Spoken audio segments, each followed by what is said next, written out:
गुरुदेव श्री जब श्वेतांबर मत में थे और जब उनने दिगंबर धर्म अपनाया तो रोटी की व्यवस्था नहीं थी। तो जब वो निकले होंगे तो लोग उनके बारे में क्या सोचते होंगे कि कैसी बुद्धि खराब है, क्या होगा इनका, कैसे जिंदगी कटेगी, सोचते होंगे कि नहीं सोचते होंगे सोचने वाले हैं।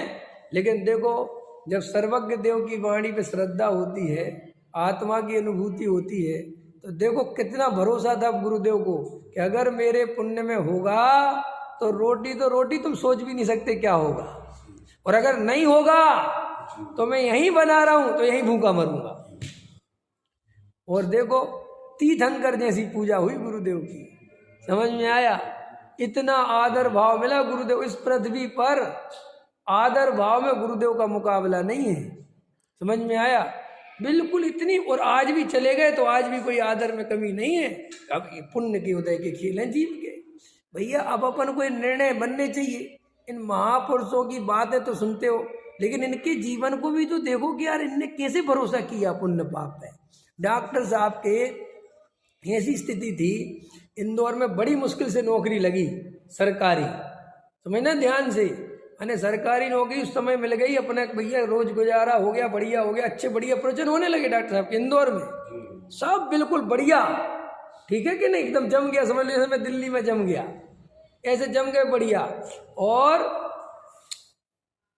गुरुदेव के पास जाते थे, टोडर में स्मारक बना, गोदिया जी से कहा कि भैया टोडरमल जी जयपुर नगरी में इतने महापुरुष हुए, उनके नाम से कोई स्मारक तो बनाओ, कोई तो तुम्हारे गोत्र के थे।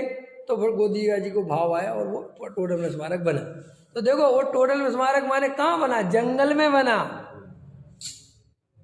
समझ में आ रहा है, जंगल, वो जंगल था जयपुर का, और बीचों बीच में कुछ नहीं था वहां, कुछ भी। अब बताओ जब वो बन गया, जब ये बात चली तो गोदिया जी से कहा कोई बढ़िया विद्वान रखो, वो काम करेंगे। डॉक्टर साहब को बुलाया, तो सोचो कोई सरकारी नौकरी छोड़ के वो जंगल में खड़ा, और एक व्यक्ति का भरोसा मात्र गोदिया जी, और कोई नहीं, कोई ऐसा थोड़ी जयपुर में कोई मोक्षु समाज या कुछ था, अपना सब बना बनाया छोड़ के यहाँ आ गए। ठीक है चलो अब, और वहां से जीरो से शुरू करना है, क्योंकि वहां आपको पता है डॉक्टर साहब के कोई स्मारक में कोई प्रवचन सुनने नहीं है, कोई करने कोई था ही नहीं।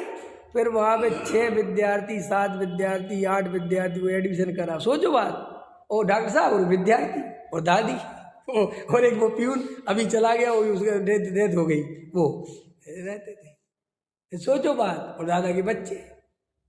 अब आप विचार करो कि उनने उन परिस्थितियों में कैसा निर्णय रखा, अपना लिखते रहे, जाते रहे, जो जैसे घर चलता चलाते रहे, करते रहे। उनको ऐसा निर्णय था कि यही कार्य करने योग्य है, इसके अलावा जगत में कुछ नहीं रखा। और पुण्य पाप के उदय बनेंगे जो बनते जाओ, बनेंगे भी सब बनते भैया। ये अपन को मान्यता बदलनी पड़ेगी, वरना अपन आत्मा अनुभव नहीं कर पाएंगे।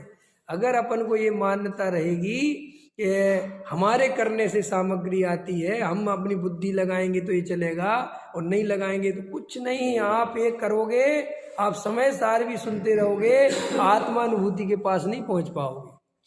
पहले नंबर पर पुण्य पाप की पक्की श्रद्धा करो।